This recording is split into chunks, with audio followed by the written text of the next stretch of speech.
Okay, so that finishes off the unemployment and the investment part of the post-Keynesian stuff. Now let me do the inflation stuff, all right?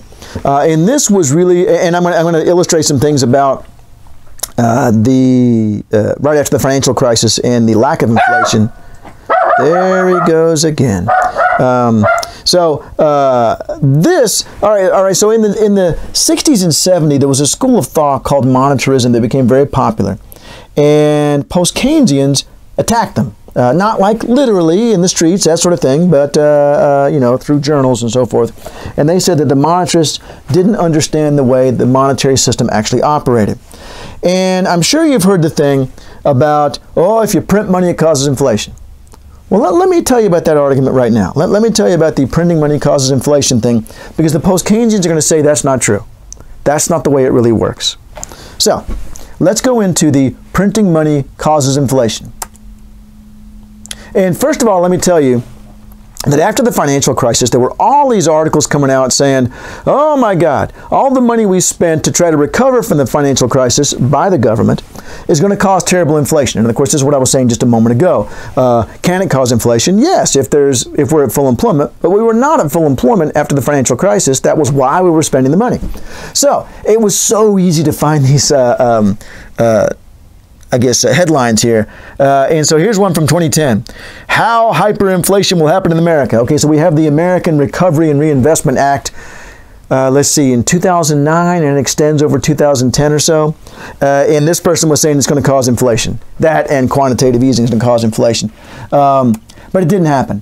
But 2011, surely it's going to happen in 2011. Hyperinflation Special Report. Special commentary number 357 is probably sitting in his mother's basement with his keyboard covered with Cheetos. It didn't happen. Let's see, what else we got there? Federal Reserve have exploded the U.S. fiscal crisis, shattered confidence in the dollar, but not resolved the crisis, contracting money. Okay. Major economic series suggest a formal depression is in place. No, they didn't show that at all. Okay, it didn't happen in 2011, right? But they were still pounding at it in 2012. Hyperinflation is virtually assured. And let me see if I can read this one here. Turn around. Unlimited QET. Then the current system hold together without hyperinflation. Hyperinflation is virtually assured, all right? And we're facing a man-made disaster. Okay, well, it didn't happen in 2012.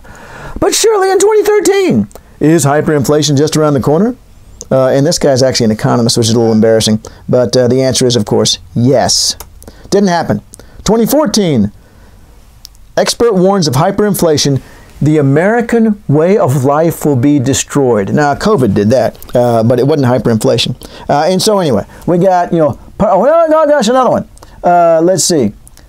Economist says get supplies. Gold, silver, canned goods, toilet paper, bottled water back in 2015 because of the hyperinflation. I didn't realize Alex Jones was somebody when I found this quote here, but that was in one of his things about there's going to be this terrible inflation. By the way, whenever you see a web page also trying to sell you gold and silver, go ahead and close it, because they're just trying to make money off the link there. Well, I could tell you a story about a guy that called me one time, but I'll save you that because I want to try to make these. I'm going to try to make these videos entertaining, but I'd be drifting off too far. Really, it's exchange rate stuff. Okay, so what did happen to inflation over that period after the financial crisis in 2007, 2008?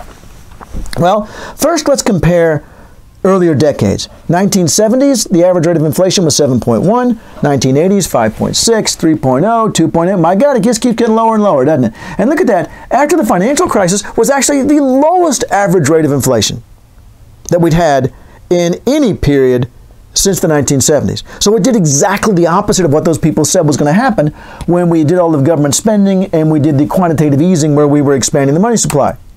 The exact opposite. So here's my question. Why did people expect inflation, and why did it happen? Well, I don't know if you recognize this guy. He's pretty famous. He said, whether you can observe a thing or not depends on the theory which you use. And boy, does that ring true in a contending perspectives class. That's right. I've been saying that a number of times. It's come up. Well, for example, when the people who believed the classical view of the labor market saw Keynes's view, they couldn't see it. They couldn't see it because of the theory they were already using.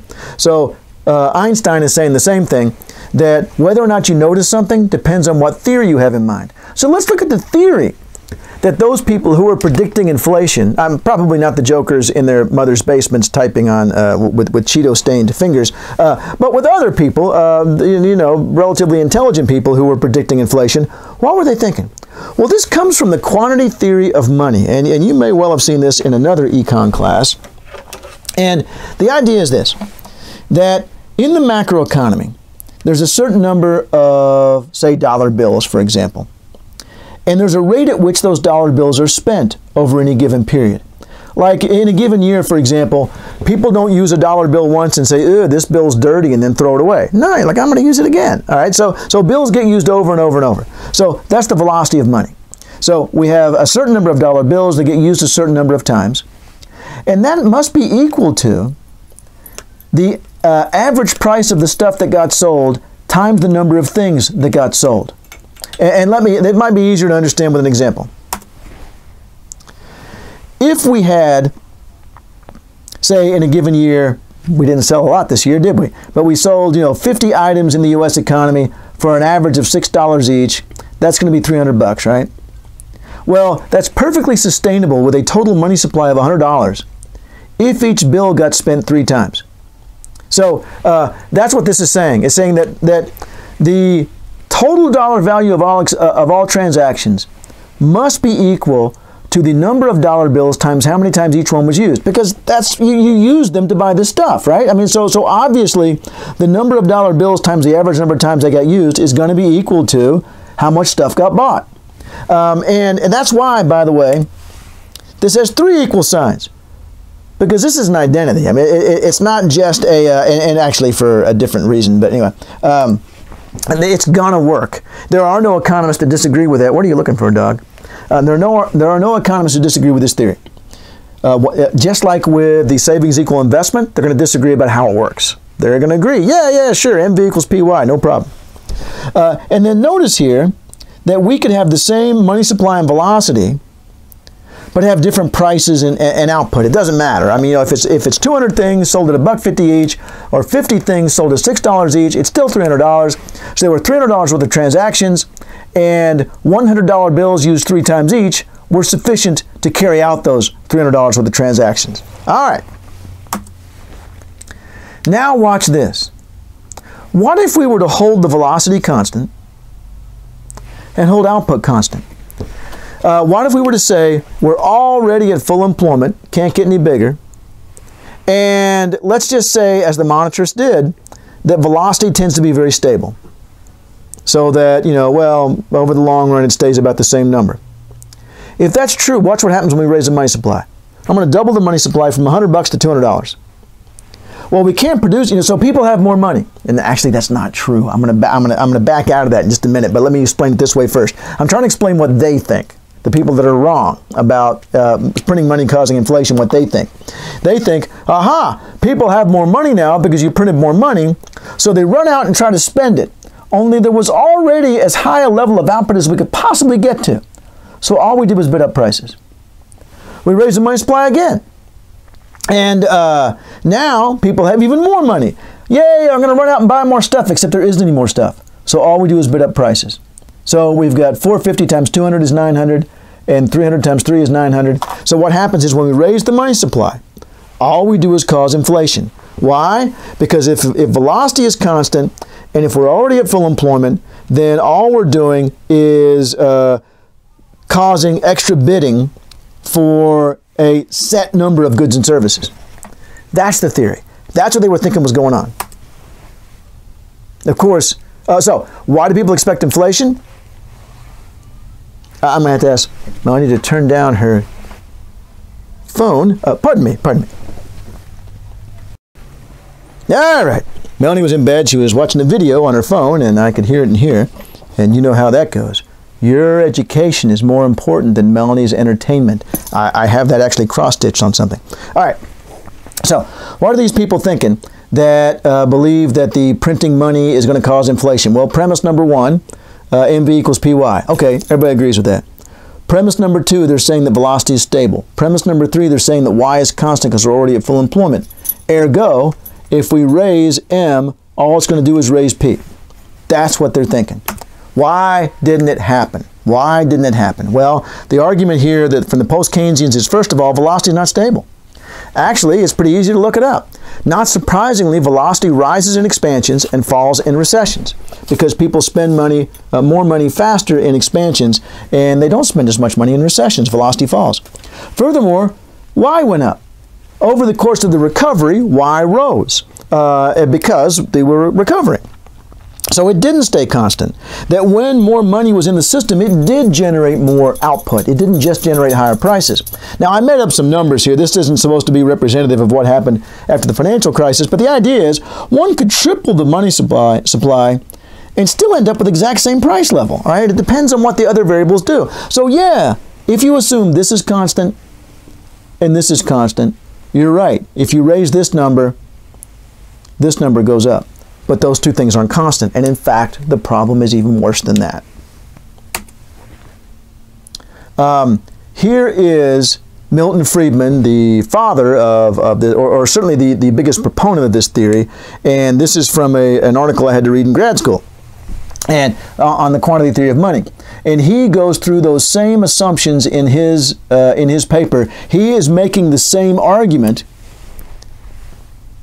that those who are saying it's going to cause inflation are making. He has this article called The Optimum Quantity Theory of Money, and he goes through and lays out in detail, okay, there's this island where these people live, and they're already at full employment. Everybody has as much money as they want in their savings account. And what he does is,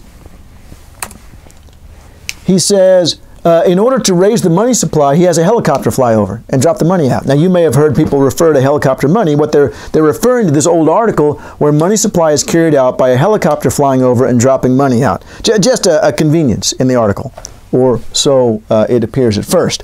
Just a convenience in the article. He said, let's say that money supply goes up by dropping money out. And so what he's making, the argument he's making after that is, we'll go back to one of these inflationary things. The helicopter's dropping more and more money out. On his island, Friedman had considered velocity constant. He said we were already in full employment, so the helicopter is causing inflation. All right? So that's what he's saying. And I just wanted to show you the quote there with the helicopter in it. Let us suppose that one day a helicopter flies over this community and drops an additional $1,000 in bills from the sky. Okay, there's a problem with that, though. That's not monetary policy. That's fiscal policy. Monetary policy doesn't make people wealthier. Monetary policy merely changes the form of wealth that you have. Monetary policy is, and I'm not going to go through this part, but monetary policy, yeah, I'll wait here for a second. Monetary policy is changing the form of your wealth. The Fed will perhaps, for example, buy treasury bills from you. So they buy $20 worth of treasury bills from you for $20. So you're still as wealthy as you were at the start. It's just that you now have the wealth in a different form. Or they may sell you $20 worth of treasury bills. Okay, how much richer or poorer are you? Oh, neither. It's just in a different form, all right? So the helicopter pilot, if we really wanted to make that example realistic, would have had to gone down into people's houses and trade out the $1,000 for $1,000 worth of financial assets. And that wouldn't have caused inflation. They wouldn't have gone out and spent the money. They were like, oh, okay, I still get the same savings I had before. But he actually conducted fiscal policy by dropping money out of the helicopter. But wait, there's more. He said that dropping the money out of the helicopter caused people to have more cash than they wanted. Now, that sounds kind of strange, doesn't it? But what he meant was more cash in your pocket, more cash in savings. Because think of it this way. If you dropped out the $1,000 and you were like, man, I was looking to save $1,000, you would just shove it underneath your mattress, and that would be that. It wouldn't cause any inflation. But no, they already had as much savings as they wanted. And so when Friedman drops the $1,000 out, they go out and spend the money. All right. Again, it's really fiscal policy is engaging in, but let's pretend it's not, and it's monetary policy. He drops the money out, and the argument that the monetarists make is that the problem was that the supply of money was bigger than the demand for money. They supplied more money than people actually wanted. All right, by dropping it out of the helicopter, people already had as much cash as they wanted. They supplied more money than people wanted. That is a very critical part of the whole argument, that that the government supplies more money than people wanted. That's why I said it 6 times. It is in fact impossible for the Fed to give people more money than they want. That's why we have Mission Impossible right here. The Fed has 3 tools. They can purchase treasury bills from the public. They can loan money to commercial banks. They can allow commercial banks to loan more money, loan a higher percentage of their deposits. None of these can, or I should say it this way, each of these requires the conscious voluntary cooperation of the private sector. The most common tool they use is the purchasing treasury bills, right? How can they make you give your, I guess with a gun, give me those treasury bills, damn it, but you still only have as much savings as you had to start with, just in a different form. So the whole idea that you can make more money than people wanted doesn't make sense, because it's not money until you accept it into your portfolio of assets. I don't remember where I read it, but this thing down here I thought was brilliant. Money's like a haircut. You can't supply it unless there's a simultaneous demand. Think about this. Let's say you're a baker and you're thinking there's going to be a big demand for cupcakes at lunch today. You could make some cupcakes ahead of time, all right? And you could make cupcakes even if there was no one there to demand cupcakes, and you might end up with more cupcakes than people actually demanded. Or let's say you're a barber. I think there's going to be a big demand for haircuts today, so I'm going to go ahead and make some haircuts right now. You can't do that.